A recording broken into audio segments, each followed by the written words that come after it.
Hello students, मैं संतोष कुमार शर्मा कक्षा 10 की भौतिक विज्ञान में विद्युत धारा चैप्टर से कुछ आंकिक प्रश्न लेकर के आए हैं जो कि आपके आने वाले बोर्ड परीक्षा 2025 के लिए बहुत ही उपयोगी साबित होंगे। तो चलिए हम लोग कुछ क्वेश्चन देखते हैं। पहला है, एक तार में, यहाँ पे देखिए सारे लोग, एक तार में 2.0 एम्पियर की धारा प्रवाहित हो रही है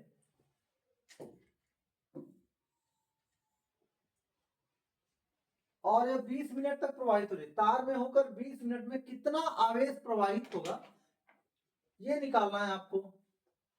तो जब भी कोई प्रश्न ऐसे आए तो आप लोग क्या करिए, सबसे पहले कि उसमें जो डाटा दिया है वो जरूर लिख लीजिए। तो डाटा में आपका है I is equal to 2 ampere, T is equal to 20 minute, और आपसे पूछा जा रहा है कि कितना आवेश उधर से प्रवाहित होगा। तो जो दिया है वो नोट करिए, फिर जो क्वेश्चन पूछ रहा है उसको नोट करिए, और फिर याद करिए कि कौन सा ऐसा समीकरण है, कौन सा ऐसा सूत्र है जिसमें ये तीनों बातें दी हुई हैं। ऑफ कोर्स आपको याद होगा, धारा I इज इक्वल टू क्या होता है, I is equal to Q by T. Q दिया तो इससे निकल जाएगा Q is equal to I into T. अब दिख तो रहा है आसान, यहाँ आई दिया है, टी दिया है, लेकिन एक चीज भ्रामक है जो कि आप लोग इससे बचना है हमेशा। जब भी कोई फॉर्मूला इस्तेमाल करेंगे तो जितने मात्रक हैं सब एक सिस्टम के होने चाहिए। तो जैसा कि ये एसआई मात्रक एम्पियर है, लेकिन ये एसआई मात्रक नहीं है। टाइम का एसआई मात्रक आप लोगों को ध्यान में लाना होगा, जो कि सेकेंड है, जानते भी होंगे आप। तो इसको पहले आप सेकेंड में बदलिए। 20 इंटू 60 सेकेंड मीन्स 1200 सेकंड। तो अब ये वैल्यू पुट कर दीजिए यहाँ पर, 2 ampere into 1200 second, this equal to हो गया 2400 ampere into second means coulomb. ये आपके पहले प्रश्न का आंसर होगा। और इतना सिंपल सा क्वेश्चन, मात्र इतना सा लिखने के लिए आप लोग 2 मार्क्स पाएंगे वहां पे। क्वेश्चन नंबर 2 पे आते हैं, एक बार पढ़िए। किसी विद्युत बल्ब के तंतु से 0.5 एम्पियर की धारा प्रवाहित हो रही है और 10 मिनट तक प्रवाहित हो रही है। क्वेश्चन नंबर 2 फिर से फोकस करिए इस पर। किसी विद्युत बल्ब के तंतु से 0.5 एम्पियर विद्युत धारा 10 मिनट तक प्रवाहित हो रही है। विद्युत परिपथ से प्रवाहित विद्युत आवेश का परिमाण ज्ञात कीजिए। कोई अंतर नहीं है, सेम क्वेश्चन। इससे कोई मतलब नहीं है कि वो तार में प्रवाहित हो रही है, बल्ब में प्रवाहित हो रही है, डजंट मैटर। मुख्य बात यह है कि धारा कितनी है, 0.5 एम्पियर, और टाइम t 10 सेकेंड दिया है, और फिर यहां भी आपको आवेश ही निकालना है। तो यहां भी वही फॉर्मूला क्वेश्चन नंबर 2 के लिए, और सॉरी वहां पे क्वेश्चन नंबर 1 था, बाय मिस्टेक वो 2 लिखा हुआ है। क्वेश्चन नंबर 1 है, ये 2 में है। यहाँ पे सीधे यही फॉर्मूला अप्लाई कीजिए, दोबारा इस बात को समझाने की जरूरत नहीं होगी। तो फॉर्मूला अप्लाई करिए, Q equal to I into T. I 0.5 ampere और time t equal to 10 minutes means 10 into 60 second, this equal to 10 into 60 600, और 0.5 means half, so you can calculate it 300 coulomb. ये आपका दूसरे प्रश्न का आंसर होगा।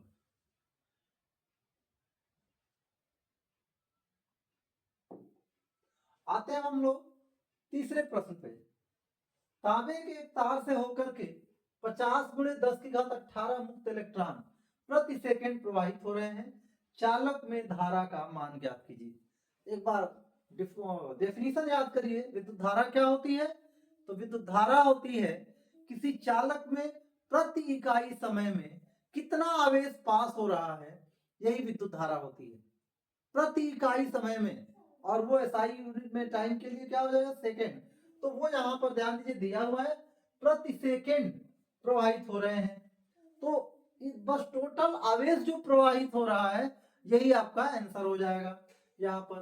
तो क्वेश्चन नंबर 3 देखिए,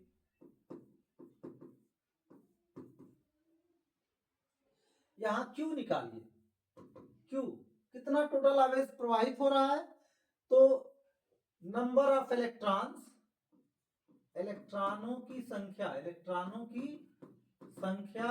गुणे एक इलेक्ट्रॉन पे कितना आवेश होता है, यहां दे भी दिया है, हालांकि हर समय नहीं देगा, हो सकता है किसी प्रश्न में ना भी दे, तो ये आप याद कर लीजिएगा, ये बहुत इंपॉर्टेंट पॉइंट है। अलग से क्वेश्चन भी हो सकता है कि एक इलेक्ट्रॉन पे कितना आवेश होता है, तो इनटू इलेक्ट्रॉनों की संख्या गुणे ई, दिस इक्वल टू इलेक्ट्रॉनों की संख्या यहां दिया है 50 into 10 to the power 18 into 1.6 into 10 to the power minus 19। अक्सर ये जो पावर नोटेशन होता है उसके मल्टीप्लिकेशन में स्टूडेंट्स गलती करते हैं, तो ध्यान रखिए इसमें पावर को एक साथ करिए, बाकी नंबर्स को एक साथ मल्टीप्लाई करिए, 10 टू द पावर 18 और plus minus 19 means you can write here 19 minus 19, this equal to, अब इसको मल्टीप्लाई कीजिए, 0 पहले 16 5 जा 80 800 और डेसिमल 1 पॉइंट पे आ जाएगा into 10 to the power minus 1, this equal to 8 coulomb प्रति सेकेंड प्रवाहित हो रही है। इसलिए धारा I बराबर हो गया 8 एम्पियर। अब प्रश्न नंबर 4 पे जरा ध्यान दीजिए, किसी विद्युत चालक में 1 एम्पियर की धारा 1 मिनट तक प्रवाहित की जाती है, ज्ञात कीजिए कुल आवेश प्रवाहित इलेक्ट्रॉनों की संख्या। यहां भी और सब प्रश्नों के जैसे कुल आवेश यहां भी निकालना है, वहां तक तो सेम है, एक्स्ट्रा चीज इसमें दिया है प्रवाहित इलेक्ट्रॉनों की संख्या, इसलिए क्वेश्चन नंबर 4 को भी हम लोग देख लेते हैं एक बार। Question number 4,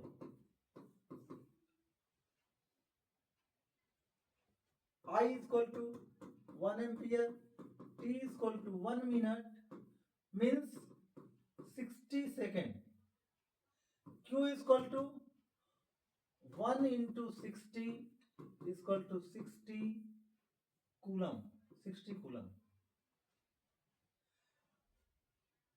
number of electrons, कितने इलेक्ट्रॉन्स हो जाएंगे, तो उसमें हो जाएगा Q by E, this equal to, क्योंकि एक इलेक्ट्रॉन पे जो आवेश होगा उससे पूरे आवेश को डिवाइड करेंगे, तो आपको आपका आंसर मिल जाएगा, that is 60 divided by 1.6 into 10 to the power minus 19। But you can use directly this formula also.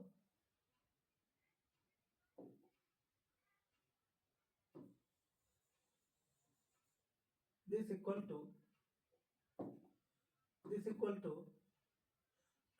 to you know that number of electrons in 1 coulomb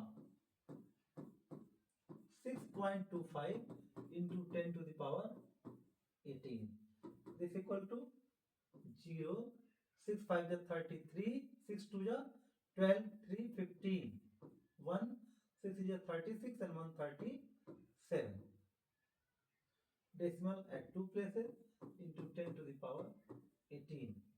scientific notation में आप लिखेंगे 3.75 into 10 to the power 20 electrons, इतने electrons पास हो जाएंगे।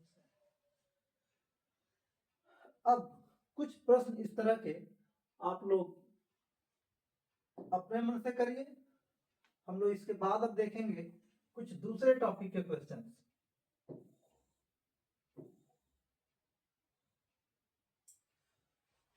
Diagram देख करके आप लोग गेस कर सकते हैं कि ये किस टॉपिक का क्वेश्चन है। Yes of course, Ohm's law and combination of resistances, ये दो टॉपिक के क्वेश्चंस होंगे। उसके लिए फटाफट एक बार फॉर्मूला रिवाइज कर लीजिए। ओम्स लॉ क्या कहता है, ओम्स लॉ कहता है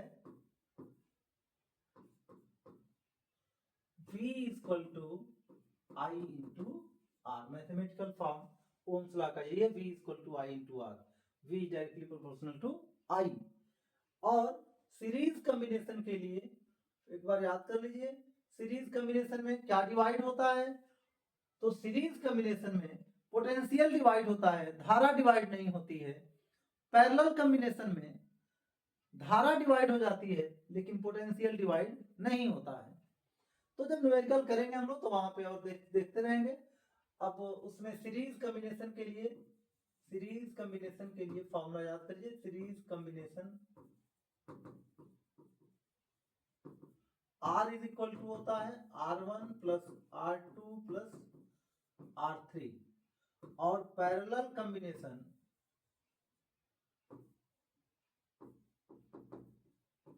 कॉम्बिनेशन के लिए होता है 1 by R equal to 1 by R1 plus 1 by R2 plus 1 by R3। इन फॉर्मूलों को जेएन में जरूर रखिए, नोट भी करते चलिए, जिससे कि आपको ये फॉर्मूला भी अप्लाई करते समय आसानी होगी। प्रश्न नंबर 17 को पढ़िए। क्वेश्चन नंबर 17 देखिए एक बार क्या कर रहा है इसमें। निम्नांकित परिपथों में बिंदुओं ए तथा बी के बीच तुल्य प्रतिरोध ज्ञात कीजिए। और जैसा कि देख रहे हैं 2015 में पूछा गया क्वेश्चन है ये। तो अब ध्यान दीजिए, यहाँ पे जब ए से बी के बीच प्रतिरोध निकालना है तो जैसे ही करंट यहां आ रही है, यहां आते समय करंट में यहां देख रहे हैं कि ए के बाद दो रास्ते मिल रहे हैं इसको। जैसे ही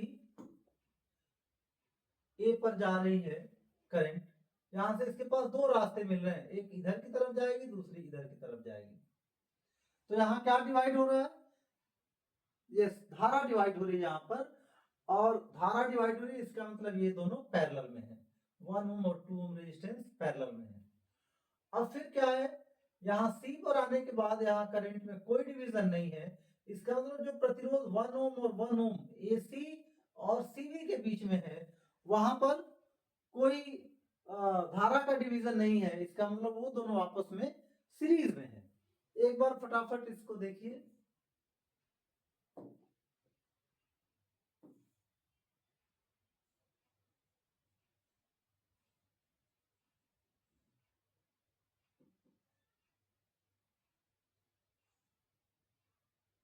ए सी बी 1 ओम 1 ओम 2 ओम, तो ये दोनों जो प्रतिरोध हैं ये इनका सीरीज हो गया ये।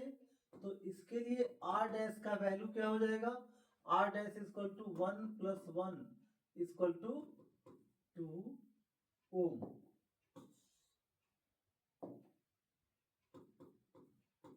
2 ओम हो जाएगा।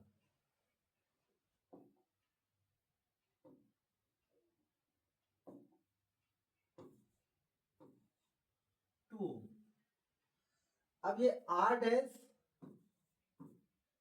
एंड 2 ओम पैरेलल में है,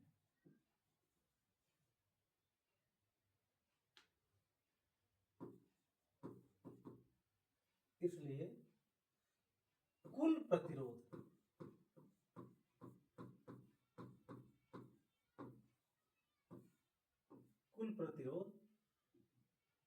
1 बाई आर बराबर 1 by R dash plus 1 by 2, that is 1 by 2 plus 1 by 2 equal to 2 by 2।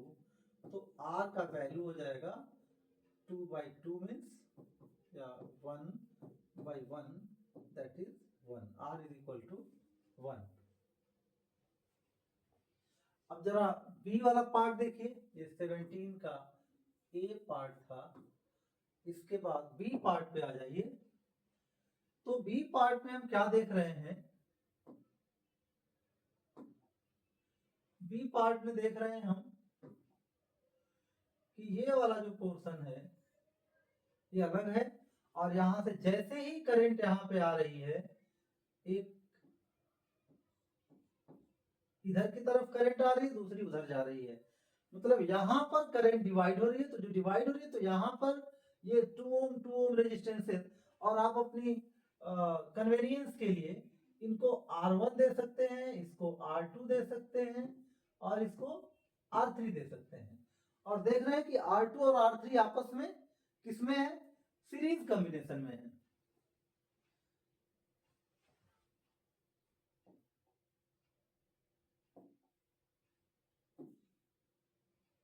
Series combination में है।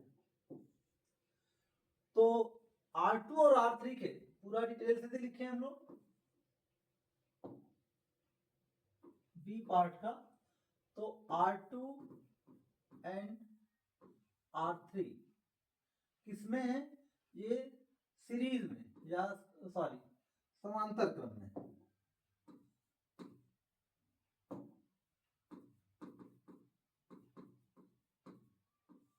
समांतर क्रम में, इसलिए तुल्य प्रतिरोध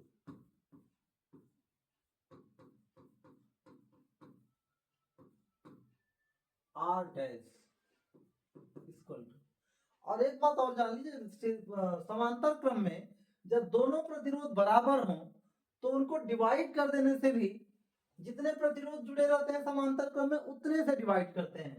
तो यहाँ पर दो प्रतिरोध 2 ओम के हैं, तो इनको डायरेक्ट भी हम लोग इस फॉर्मूले से लिख सकते हैं। ये भी एक फॉर्मूला यूज ध्यान दीजिए, R2 into R3 divided by R2 plus R3।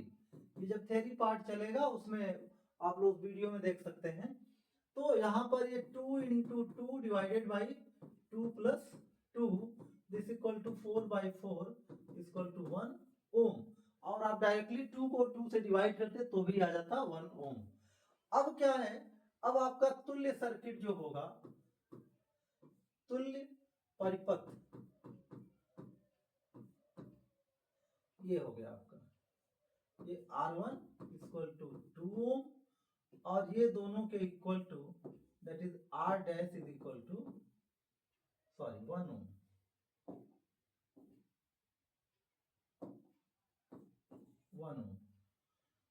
तो ये पॉइंट ए और ये पॉइंट बी।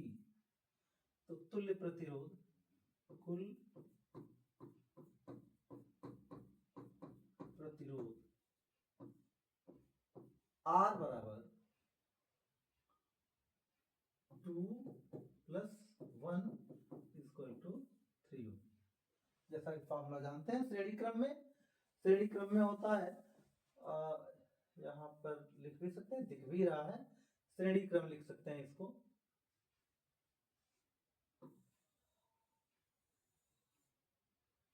ये इसलिए ऐसा हुआ क्योंकि ये था श्रेणी क्रम।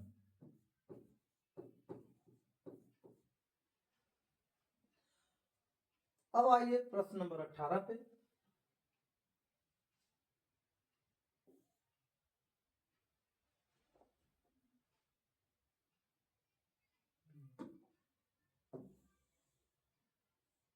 प्रश्न नंबर 18 पे आइए। यहां देख रहे हैं हम लोग,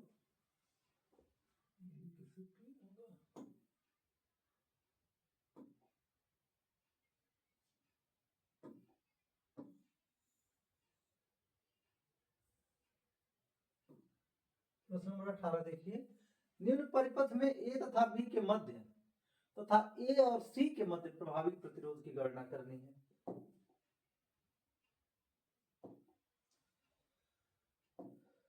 तो यहां देख रहे हैं हम लोग ए तथा सी के बीच, तो जब ए तथा सी के बीच प्रतिरोध देखेंगे तो ए से डी और डी से सी, यहां पर ए पर तो धारा डिवाइड हो रही है इधर और इधर, लेकिन ए से डी तक गई, डी के बाद धारा डिवाइड नहीं हो रही है।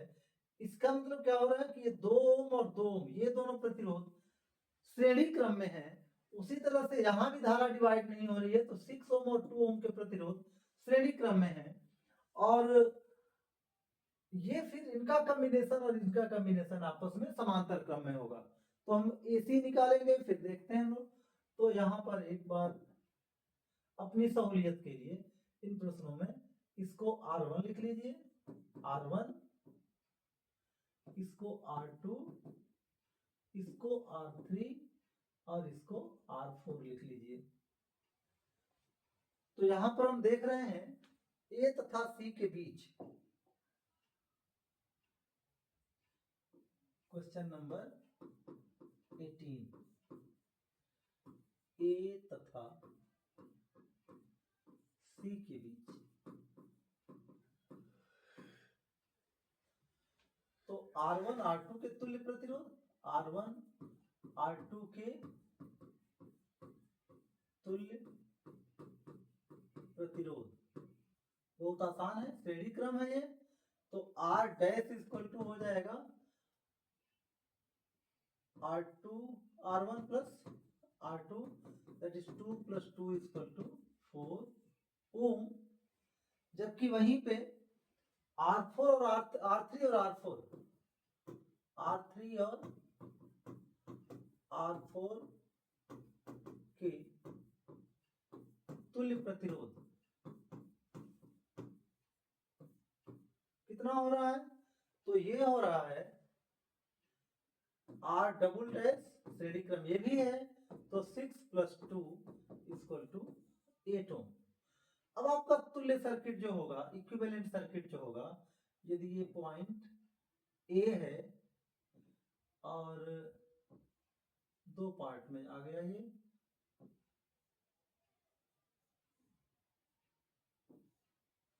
R dash equal to 4 ohm और R double dash equal to 8 Om.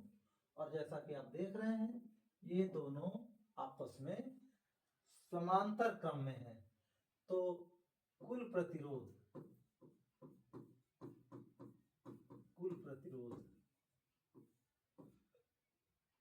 1/R equal to 1/4 plus 1/8। क्यों ये फॉर्मूला यूज हुआ? क्योंकि समांतर क्रम है ये,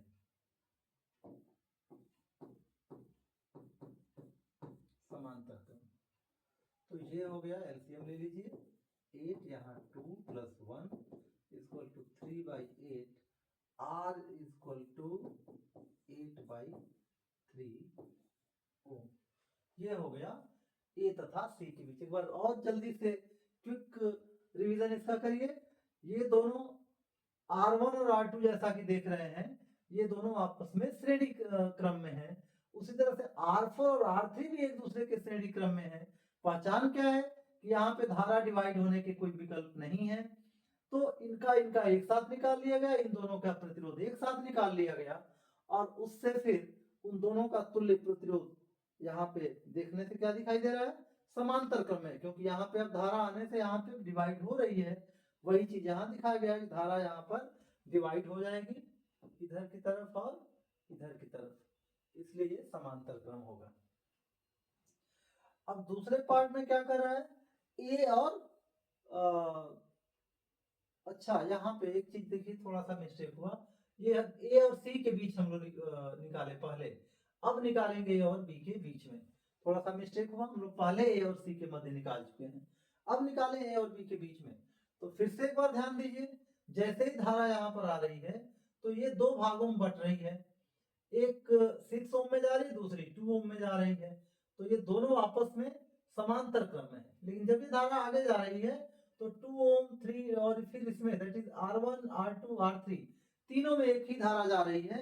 इसका मतलब यहाँ पर R1 R2 R3 श्रेणी क्रम में होंगी। तो ए से बी के बीच में प्रतिरोध, ए से ए तथा बी के बीच में,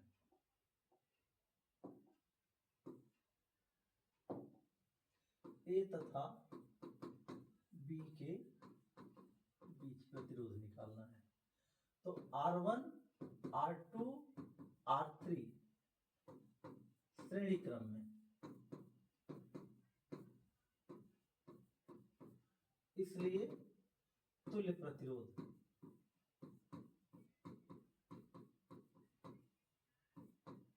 R dash equal to R1 + R2 + R3 this equal to 2 2 + 2 + 2 = 6 ओम।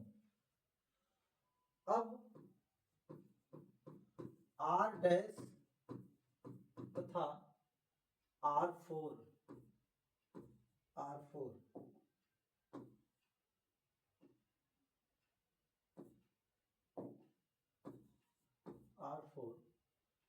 आपस में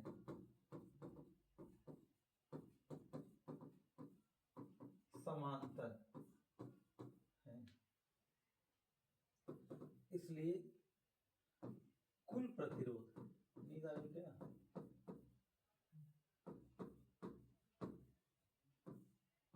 कुल प्रतिरोध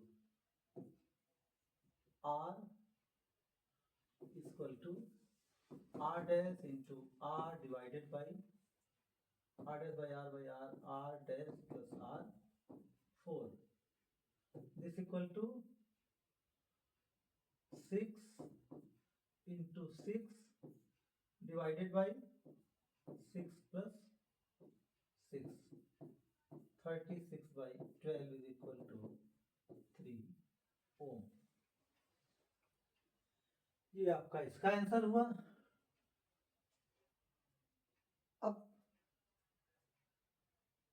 प्रश्न नंबर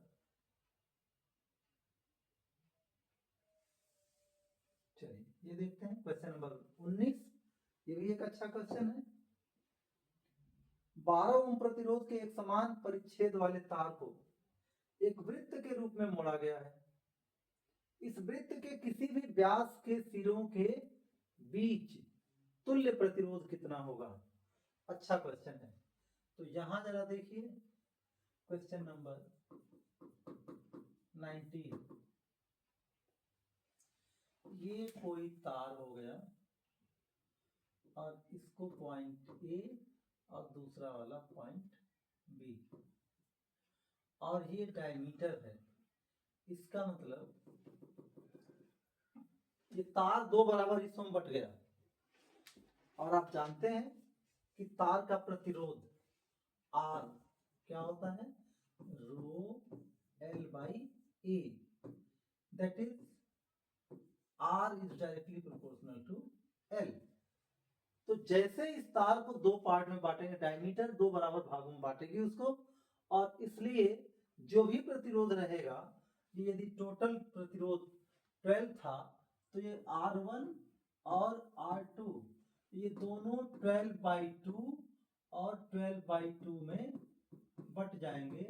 तो ये भी 6 ओम और ये भी 6 ओम, और फिर ये आपस में क्या है? आपस में ये दोनों पैरेलल में जुड़ जा रहे हैं। 6 ओम और 6 ओम, इस तरह की सर्किट इनकी हो जा रही है। ये पॉइंट ए और ये पॉइंट बी, इसलिए तुल्य प्रतिरोध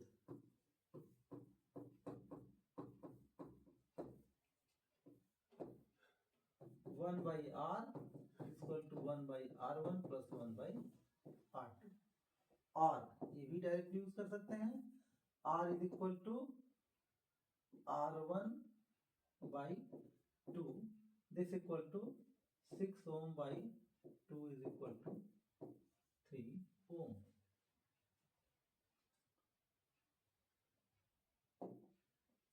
प्रश्न नंबर 20 देखिए, निम्न परिपथ में प्रवाहित धारा। प्रश्न नंबर 20 पे फोकस करिए आप लोग। निम्न परिपथ में प्रवाहित धारा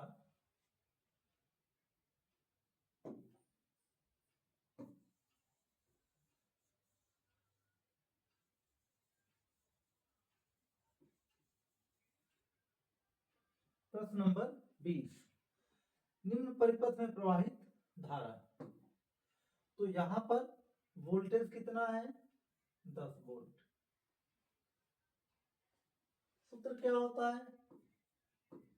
क्वेश्चन नंबर 20 के लिए देखिए, V = दे दिया है 10 वोल्ट, I निकालना है। सूत्र क्या होता है? V = I × R। तो R चाहिए, इसलिए भले ही इस प्रश्न में आपसे तुल्य प्रतिरोध नहीं पूछा गया है, लेकिन फिर भी आपको तुल्य प्रतिरोध निकालना पड़ेगा। अब यहाँ हम क्या देख रहे हैं कि यहाँ पर ये दोनों प्रतिरोध आपस में समांतर क्रम में है, और जब दो बराबर प्रतिरोध समांतर क्रम में होंगे तो और अपनी सहूलियत के लिए फिर से मैं कहूंगा, एक बार सबके नाम दे दीजिए। ये हो गया R1, ये हो गया R2 और ये हो गया R3। तो R1 R2 के तुल्य प्रतिरोध R dash equal to 4/2 equal to 2 ohm, sorry 2 ओम।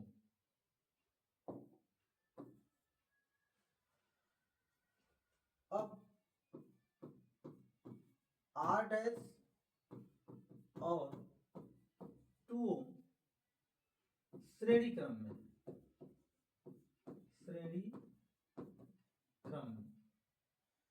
इसलिए कुल प्रतिरोध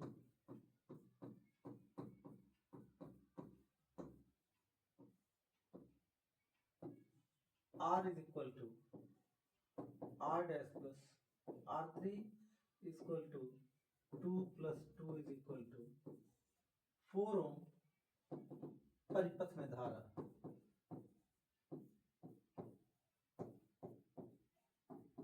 परिपथ में धारा I बराबर V/R, this equal to 10 divided by 4 equal to 2.5 ampere. ये कुल धारा हो गई।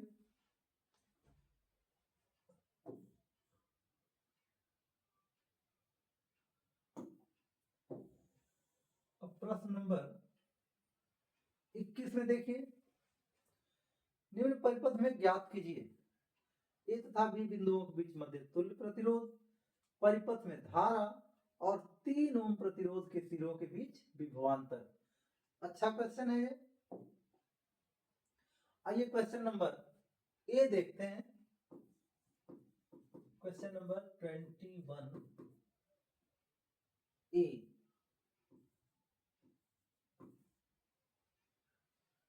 तुल्य प्रतिरोध, फिर एक बार अपनी सहूलियत के लिए चाहे तो यहाँ पे R1 R2 R3 R4 लिख सकते हैं। तो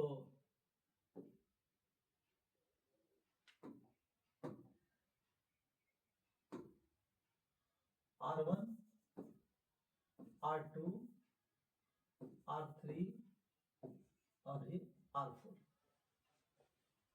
तो यहां हम देख रहे हैं पहले कि R1 में धारा डिवाइड नहीं हो रही है, R2 में भी नहीं हो रही है, तो जो धारा यहां पर वही धारा यहां, लेकिन यहां पर धारा का डिवीजन हो रहा है, यहां धारा डिवाइड हो रही है दो दिशाओं में, तो इसलिए यहां पर ये दोनों समांतर क्रम में है।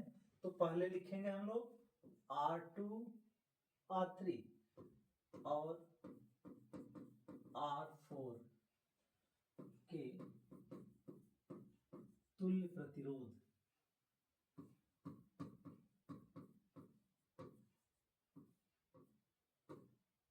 R dash equal to 2/2 equal to 1 ampere.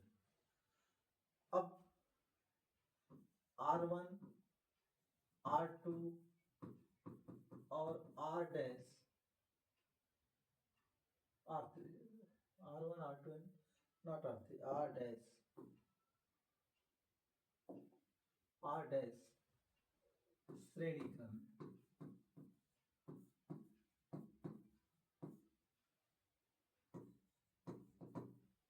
इसलिए तुल्य प्रतिरोध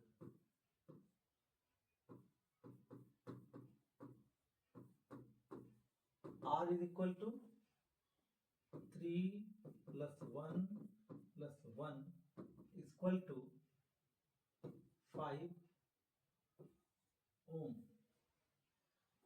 सेकेंड पार्ट में इसमें कह रहा है परिपथ में धारा,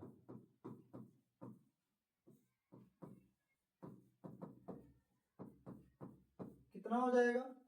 तो परिपथ में धारा इसमें होगी I बराबर V by R equal to 6 volt divided by 5 ohm equal to 1.2 ampere. और थर्ड पार्ट में कह रहा है 3 ओम प्रतिरोध के सिरों के बीच विभवांतर, 3 ओम प्रतिरोध के सिरों के बीच विभवांतर। तो V का सूत्र याद करिए, V equal to I into R।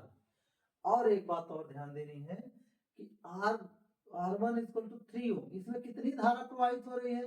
तो परिपथ से जो भी धारा निकल रही है इसमें, परिपथ से जो भी धारा इसमें आ रही है वो सारी धारा, पूरी धारा इसमें भी आ रही है। इसका मतलब ये हो गया कि ये 3 ampere into 3 ohm, sorry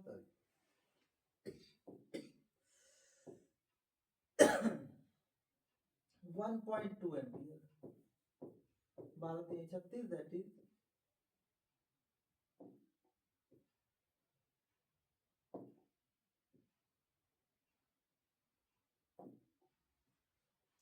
3.6 volt. आज के लिए सिर्फ इतना ही। अगले यूनिट में इन प्रश्नों को रिवाइज करते हुए और कुछ हम लोग सामर्थ्य के भी क्वेश्चन करेंगे। घरों में जो डिवाइसेस हमारी लगे रहती हैं और विद्युत का कितना खर्च होता है, इस टॉपिक पे हम लोग अगले वीडियो में क्वेश्चन देखेंगे। तब तक के लिए इतना ही, धन्यवाद।